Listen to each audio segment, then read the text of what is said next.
ಸ್ನೇಹಿತರೆ ನಮಸ್ಕಾರ. ಈ ಸರ್ಕಾರ, ಈ ಆರ್ ಟಿ ಒ ಅಧಿಕಾರಿಗಳು ನಮ್ಮನ್ನ ಬೀದಿ ತಂದು ನೇಣ ಕೆಳಪೋಸಿ ತಂದ್ಬಿಟ್ಟಾರೆ. ರೀ ಸ್ವಾಮಿ, ನಾವು ಟ್ಯಾಕ್ಸ್ ಕಟ್ತೀವಿ, ವರ್ಷಕ್ಕೊಂದ್ಸಲಿ ಟ್ಯಾಕ್ಸ್ ಕಟ್ತೀವಿ. ಈ ಆರ್ ಟಿ ಒ ಅಧಿಕಾರಿಗಳು ಏನ್ರಿ ಮಾಡ್ತಾ ಇದ್ದೀರಾ ನೀವು? ಏನು ಮಾಡ್ತಾ ಇದ್ದೀರಾ? ನಮ್ಮ ಜೀವನ ಎಲ್ಲ ಬೀದಿ ತಂದ್ಬಿಟ್ರಲ್ರಿ ನೀವು. ನೇಣ ಹಾಕೋ ಪರಿಸ್ಥಿತಿ ಇವತ್ತ 8 ಲಕ್ಷ ರೂಪಾಯಿ ಸಾಲ ಐತೆ, ಅದಕ್ಕೆ ಬಡ್ಡಿ ಕಟ್ಟಕ್ಕಾಯ್ತಲ್ಲ ನಾವು, EMIಗಳನ್ನ ಕಟ್ಟಕ್ಕಾಯ್ತಲ್ಲ, ಕರೆಕ್ಟಾಗಿ ಊಟ ಮಾಡೋಕ್ಕಾಯ್ತಲ್ಲ ನಾವು. ಡೀಸೆಲ್ ಬಂಕಲ್ಲಿ ಯಾಕಣ್ಣ 100 ರೂಪಾಯಿ ಡೀಸೆಲ್ ಆಯ್ತು ಅಂದ್ರೆ, ಅಣ್ಣ ಸರ್ಕಾರ ಮಾಡಿದೆ ನಾವೇನು ಮಾಡೋದ ಅಂತಾರೆ. ಅದು 24 ರೂಪಾಯಿ ರೇಟ್ ಕೊಟ್ರ ಮರ, ನಿಮ್ಗೆ ಏನಾರ ಬಂದಿರೋದು ನಿಮಗೆ? ನಾವೇ ನಿಮ್ಮ ಸರ್ಕಾರ ಟ್ಯಾಕ್ಸ್ ಕಟ್ಟಲ್ವಾ? ಕಲ್ನ ಕೊಡ್ತೀವಿ ನಾವು ಡ್ರೈವರ್ಗಳು. ಎಷ್ಟೇ ಆಗುತ್ತೆ ನಮ್ಮ ಡ್ರೈವರ್ಗಳದು? ನಮ್ಮ ಟ್ಯಾಕ್ಸ್ ದುಡ್ಡು ನಿಮ್ಗೆ ಎಷ್ಟಾಗುತ್ತೆ? ವರ್ಷಕ್ಕೆ ಕೋಟ್ಯಾಂತರ ರೂಪಾಯಿ ಆಗುತ್ತೆ. ನಮ್ಮ ಕೆಲಸಗಳನ್ನ ಕಿತ್ಕೊಂಡು ನೀವು ಯಾಕ್ರಿ ಬೇರೆ ರಾಜ್ಯದಲ್ಲಿ ಕೆಲಸ ಕೊಡ್ತಾ ಇದ್ದೀರಾ ಡಿಪಾರ್ಟ್ಮೆಂಟಲ್ಲಿ? ನಮ್ಮ ಡಿಪಾರ್ಟ್ಮೆಂಟಲ್ಲಿ ನಿಜವಾಗ್ಲೂ ನಮ್ಮ ಡ್ರೈವರ್ಗಳನ್ನ ನೀವು ಭಿಕ್ಷುಕರು ಮಾಡಾಕ್ಬಿಡ್ತೀರಾ. ಭಿಕ್ಷುಕರಿಗಿಂತ ಕೀಳು ನಾವು ನಿಮಗೆ. ಆರ್ ಟಿ ಒ ಅಧಿಕಾರಿಗಳಿಗೆ 8 ಸಲ ಮನವಿ ಕೊಟ್ಟಿದ್ದಾರೆ ಎಲ್ಲರೂ. ಏನಾದರೂ ಒಂದು ಆ್ಯಕ್ಷನ್ ತೊಗೊಂಡಿದ್ದೀರಾ ನೀವು? ಏನಾದರೂ ಒಂದು ಆ್ಯಕ್ಷನ್ ತೊಗೊಂಡಿದ್ದೀರಾ ನೀವು? ಫಸ್ಟು ನಮಗೆ ಕೆಲಸ ಕೊಡಿ, ನಮ್ಮ ಹೊಟ್ಟೆಗೆ ಊಟ ಹಾಕಿ ಫಸ್ಟು, ಆಮೇಲೆ ಬೇರೆ ರಾಜ್ಯದಲ್ಲಿ ನೀವು ಊಟ ಹಾಕಿರಂತೆ. ಇಲ್ಲಿ ನಮಗೆ ತಿನ್ನೋಕ್ಕಿಲ್ಲ, ನೀವು ಬೇರೆ ರಾಜ್ಯದ ಕರ್ಕೊಬಂದ್ಬಿಟ್ಟು ಇಲ್ಲಿ ಕೆಲಸ ಕೊಟ್ಟಿದ್ದೀರಾ. ನಮ್ಮ ದುಡಿಮೆ ಎಲ್ಲೋಬೇಕು? ನಮ್ಮ ದುಡಿಮೆ ಐತೆ ಇವತ್ತಿನ ದಿನ. ಅಲ್ಲ, 2 ತಿಂಗಳಾಯ್ತು ಕರೆಕ್ಟ್ ಡ್ಯೂಟಿಗಳಾಗಿ. ಎಷ್ಟು ಜನ ಡ್ರೈವರ್ಗಳು EMI ಕಟ್ಟಾಗೋದು ಕಾರ್ ಹೋಗ್ತಿದ್ದಾರೆ ಗೊತ್ತಾ ನಿಮಗೆ?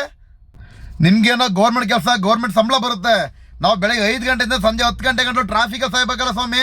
300 ರೂಪಾಯಿ 400 ರೂಪಾಯಿಗೆ ಆ ಟ್ರಾಫಿಕಲ್ಲಿ ಸಾಯ್ಬೇಕಲ್ಲ ಹೇಳಿ. ಆ ಬೈಕ್ ಟ್ಯಾಕ್ಸಿ ಇಲ್ಲೀಗಲ್ ಅಂತ ಗೊತ್ತಿದ್ರು ಬಿಟ್ಟಿದ್ದೀರಾ, ಆ ರ್ಯಾಪಿಡೋ ಇಲ್ಲೀಗಲ್ ಅಂತ ಗೊತ್ತಿದ್ರು ಬಿಟ್ಟಿದ್ದೀರಾ. ಏನು ಮಾಡ್ತಾ ಇದ್ದೀರಾ? ನಾವೆಲ್ಲರೂ ಹೋಗಿ ನೇಣು ಹಾಕಿಬಿಡೋ ಆ ಪರಿಸ್ಥಿತಿ ತಂದಿಟ್ಟಿದ್ದೀರಾ ನಮಗೆ ಇವತ್ತಿನ ದಿವಸ. ಸ್ವಾಮಿ, ಎಲ್ಲ ಆ್ಯಪ್ಗಳವೆ 750 ರೂಪಾಯಿ 800 ರೂಪಾಯಿ ಕೊಡ್ತಾರೆ 40 ಕಿಲೋಮೀಟ್ರಿಗೆ. ಡೀಸೆಲ್ ರೇಟ್ ಗೊತ್ತಾ ನಿಮಗೆ? ಕಿಲೋಮೀಟ್ರಿಗೆ ಎಷ್ಟು ಬೀಳ್ತು ಗೊತ್ತಾ? ಅದು ಟೋಲ್ ಇನ್ಕ್ಲೂಡಿಂಗು ರೀ ಸ್ವಾಮಿ. 40 ಕಿಲೋಮೀಟ್ರಿಗೆ 300 ರೂಪಾಯಿ ಡೀಸೆಲ್ ಹೋಯ್ತದೆ, ಟೋಲ್ 120 ರೂಪಾಯಿ. ನಮ್ಮ ಊಟ ತಿಂಡಿ 300 ರೂಪಾಯಿ. ನಾವು ಇಲ್ಲಿಂದ ಏರ್ಪೋರ್ಟ್ಗೆ ಹೋಗ್ಬೇಕು.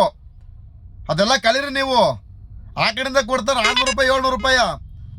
ಅದು ತಗೊಂಡು ಏನು ಮಾಡೋದ ಹೇಳಿ? ಹಂಗೆ ನಿಮಗೆ ಟ್ಯಾಕ್ಸ್ ಕಟ್ತಾವ್ರಿ, ಸುಮ್ಮನೆ ಎದ್ಬಿಡ್ತೀರ ನೀವು ಹೇಳಿ? ಹಾಂ, ಈ ಎಲ್ಲ ಅಪ್ಲಿಕೇಶನ್ಗಳಿಗೂ ಎಲ್ಲಕ್ಕೂ ರೀಚಾರ್ಜ್ ಮಾಡಬೇಕು. ಅವನನ್ನ ಮಕ್ಳಿಗೆ ರೀಚಾರ್ಜ್ ಮಾಡೇ ನಮ್ಮ ಎಣ ಬಿದ್ದು ಆಯ್ತದೆ. ಒಬ್ಬೊಬ್ಬನಿಗೆ 300 ರೂಪಾಯಿ, 105 ರೂಪಾಯಿ, 300 ರೂಪಾಯಿ ಗೊತ್ತಾ?